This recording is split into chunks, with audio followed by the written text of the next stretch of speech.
यह प्रश्न माफियाओं से करिए। प्रदीप सिंह समाज सेवी व्यक्ति है। प्रदीप सिंह सबके हृदय में राज करने वाले व्यक्ति हैं। मेरा कोई गोरख धंधा नहीं है। मेरा कोई ऐसा व्यवसाय नहीं है कि मेरे ऊपर बुलडोजर चलेगा।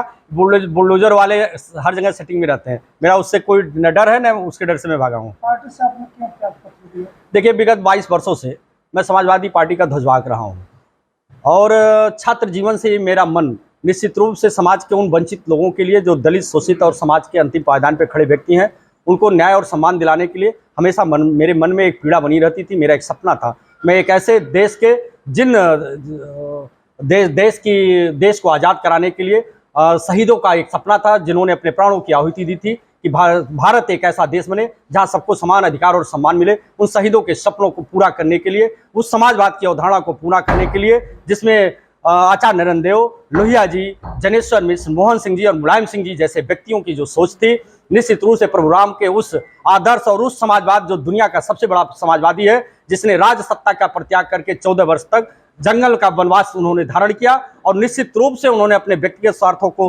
ताक पे रख के समाज के दलित, पिछड़े, वंचित, वनवासियों और माता सबरी के हाथ से झूठे वैर खा के उन्होंने एक संदेश दिया था कि हम समाज के सभी लोगों को एक साथ लेके चलेंगे, तभी देश और समाज का तभी विकास होता है, तभी सबके चेहरे पे मुस्कान आती थी। मैं उस समाजवादी का ध्वजवाहक था। मैं एक बाल्यावस्था का, उस समय कह लीजिए एक युवा अवस्था में, एक मेरे मन में एक पीड़ा थी कि मैं समाज के लोगों को जो न्याय नहीं हो पा रहा है, कहीं पूंजीवाद के आधार पे, कहीं जातवाद के आधार पे, कहीं धार्मिक उन्मादियों के आधार पे, उनको न्याय दिलाने के लिए मैंने समाजवादी पार्टी ज्वाइन किया था। लेकिन ठीक उसके विपरीत समाजवादी पार्टी और लोकतंत्र का, समाजवाद और लोकतंत्र का जो सबसे बड़ा दुश्मन होता है पूंजीवाद, जाति उन्माद, परिवारवाद, धार्मिक उन्माद, निश्चित रूप से समाजवादी पार्टी कहीं न कहीं इनके चंगुल में फंसती नजर आ रही है। आज समाजवादी पार्टी ऐसे जनविहीन लोगों के, सलाहकार लोगों के कहने पे चल रही है, जिनका 10 वोट का जनाधार नहीं है, एसी कमरे से निकलते नहीं है, व्यवसायी लोग हैं।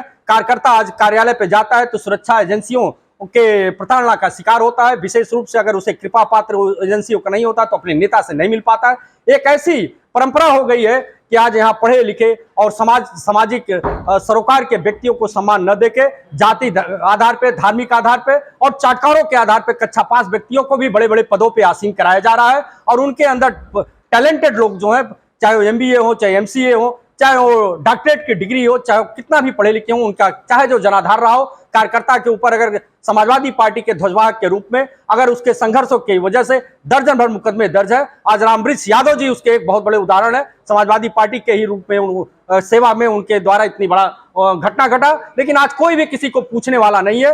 पूंजीवादियों को पूछा जा रहा है, भ्रष्टाचारियों को पूछा जा रहा है, जातवादियों को पूछा जा रहा है। एक ऐसे व्यक्ति का हमसे स्वागत कराया जा रहा है जो जगत जननी मां को कब्र से निकाल के बलात्कार करने की बात करता है। ऐसे कुंठित व्यक्तियों को नेता के रूप में हमको थोपने का काम किया जा रहा है। आदरणीय लोहिया कहा करते थे, समाजवाद एक ऐसी विचारधारा है कि जहां अगर आपको लगता है कि आपके परिवार में, आपके संगठन में, आपके समाज में, अगर समाज में सबको न्याय देने की बात नहीं होती है तो आप अपने आप को मुखर करिए, उसका विरोध करिए। मैं आज आदरणीय लोहिया के पथों पे चल रहा हूं। आज जार नहीं करती। मैं तो 22 वर्षों से समाजवादी पार्टी का मैं सेवा कर रहा हूं और जात के आधार पे मुझे उपेक्षित करके निश्चित रूप से हमेशा हमें वंचित किया गया। और मैं बार बार कहता था, मैं किसी पद प्रतिष्ठा के लोभ में मैं समाजवादी पार्टी की सेवा नहीं कर रहा हूं। मुझे टिकट मिले न मिले, MP बनूं न बनूं, मंत्री बनूं न बनूं, मैं विधायक बनूं न बनूं, लेकिन मैं समाजवादी विचारधारा मेरे मन में हमेशा बनी रहेगी। और लेकिन यह पीड़ा कि आज कार्यकर्ता के आधार पे, आज जात के आधार पे, संघर्षों के आधार पे मुझे उपेक्षित किया जा रहा है। आज निश्चित रूप से मैं जब इंडिया यूथ आइकॉन में बनाया गया, आज समाज में निश्चित रूप से मेरे कोई ऐसे कार्य थे जिसमें सरकार ने मुझे यूथ आइकॉन चुना। मैं पूरे हिंदुस्तान से यूथ आइकॉनों को लेकर मैंने समाजवादी पार्टी के नेतृत्व को इसलिए मिलवाया था कि आज समाजवादी पार्टी के एक अच्छे प्लेटफॉर्म, एक ऐसे टैलेंटेड लोगों को लेके, एक ऐसे प्रतिभाओं को लेके आगे चले जिसमें नौजवानों का भविष्य सुरक्षित हो। लेकिन मुझे बड़े कष्ट और बड़े दुख के साथ कहना पड़ रहा है कि कहीं भी टैलेंट और प्रतिभा का सम्मान नहीं किया गया। जाति, धर्म, पूंजीवाद के आधार पर जो समाजवाद का और लोकतंत्र का दुश्मन है उसको महत्व दिया गया, इसलिए मैं इस्तीफा दे रहा हूँ। कमी क्या स्थानीय स्तर से रह गई है? समाजवादी पार्टी की मैं किसी व्यक्ति के वजह से मैं इस्तीफा नहीं दे रहा हूँ। आज समाजवादी पार्टी की सोच ही गलत हो गई है, आज परंपरा ही गलत हो गई है। अब जब परंपरा जहाँ गलत होती है तो पूरे के पूरे कुएं में अगर भांग पड़ता है तो पूरा पानी उसका दूषित होता है। आज समाजवादी पार्टी में कार्यकर्ताओं के साथ जो अन्याय और अपमान हो रहा है, मैं उससे बिल्कुल असहमत हूं। कार्यकर्ताओं के मान और सम्मान की वजह से मैं राष्ट्रीय अध्यक्ष जी आपका भी बहुत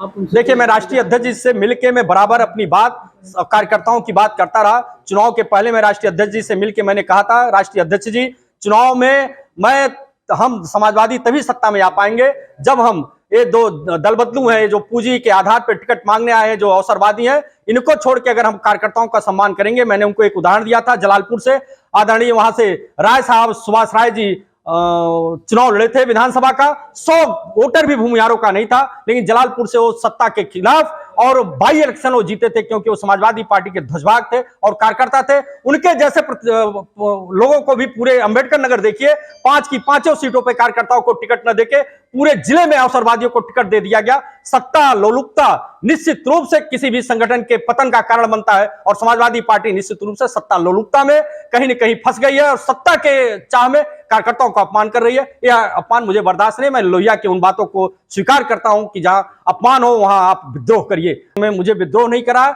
मैं समाजवादी पार्टी से इसलिए इस्तीफा दे रहा हूं ताकि मैं स्वतंत्र रूप से अपना सामाजिक कार्य, अपने सामाजिक दायित्व को अपने सगे संबंधियों के लिए, अपने समाज के वंचित, दलित और पिछड़े अखिलेश समाज और सारे लोगों के लिए मैं काम कर सकूं। कहीं न कहीं पार्टी में रह के मैं ये काम करने से मुझे कुंठा हो रही थी, वो जाति आधार पे वहां पे उपेक्षित किया जा रहा था, इसलिए मैं समाजवादी पार्टी से आना होता तो मेरे राजनीतिक गुरु आदरणीय देवेंद्र प्रताप सिंह जी थे।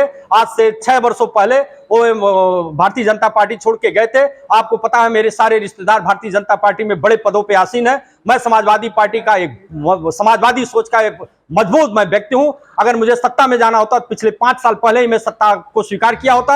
आपको पता है संघर्ष के आधार पर, चाहे कोरोना काल रहा हो, चाहे वो किसानों का आंदोलन रहा हो, किसी भी काल में मैंने अगर सत्ता का अगर सबसे ज्यादा संत कबीर नगर में सत्ता से लड़ने का किसी ने काम किया, नौजवानों को मान सम्मान बचाने का काम किया है तो प्रदीप सिसोदिया ने किया है। वो अवसरवादी लोग जो आज जात के आधार पर आज वोट मांगने और इलेक्शन लड़ने आ रहे हैं और इलेक्शन लड़ रहे हैं, अपने बीवियों के आंचलों में छुपे बैठे थे जब कोरोना में जनता अपनी सांसें तोड़ रही थी। मैं कहना चाहता हूं, यहाँ जिलाधिकारी महोदया ने लिख के टांगा था कि संत कबीर नगर में ऑक्सीजन गैस प्लांट पे ऑक्सीजन का गैस यहाँ के लोगों को न देके सिद्धार्थनगर और बस्ती को दिया जाए। मैंने धरना देने का काम किया और जब तक आदेश नहीं हो गया संत कबीर नगर के लोगों को ऑक्सीजन न दिया जाए, मैं धरने से उठने का काम नहीं किया था। मेरे स्वभाव में शामिल है, मैं समाज का सेवा करूंगा। मैं राजनीतिक व्यक्ति नहीं, मैं एक सामाजिक व्यक्ति हूं। समाज की सेवा हमेशा करता रहूंगा। राजनीति उस समाज सेवा को गति देने का एक मेरा माध्यम हो सकता है, लेकिन मेरा मन हमेशा राम और लोहिया के समाजवाद को स्वीकार करता है। मैं पे धर्म, जाति और किसी भी आधार पे मैं उस आर्थिक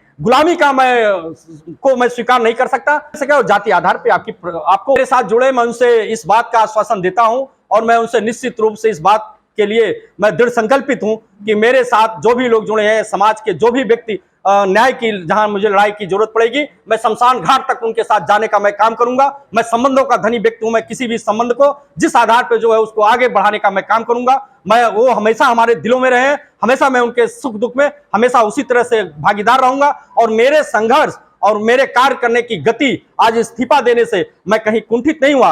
कई गुना तेज क्रिकेट टूर्नामेंट का आयोजन हो रहा है। मैं पहला दस्तक दे रहा हूं कि जिसमें मैं कार्य करने जा रहा हूं। आप मीडिया के साथियों का हमेशा हमारे साथ स्नेह और सम्मान रहा है। अमर उजाला के साथ एक काम करने जा रहा हूं। मैं आप सभी लोगों का मैं आह्वान करता हूं, जहां भी मीडिया के जिस भी साथी का, जिस भी परिवार का जहां जरूरत पड़ेगा, नौजवानों का जहां जरूरत पड़ेगा, प्रदीप सिंह के खून का अंतिम कतरा भी उनके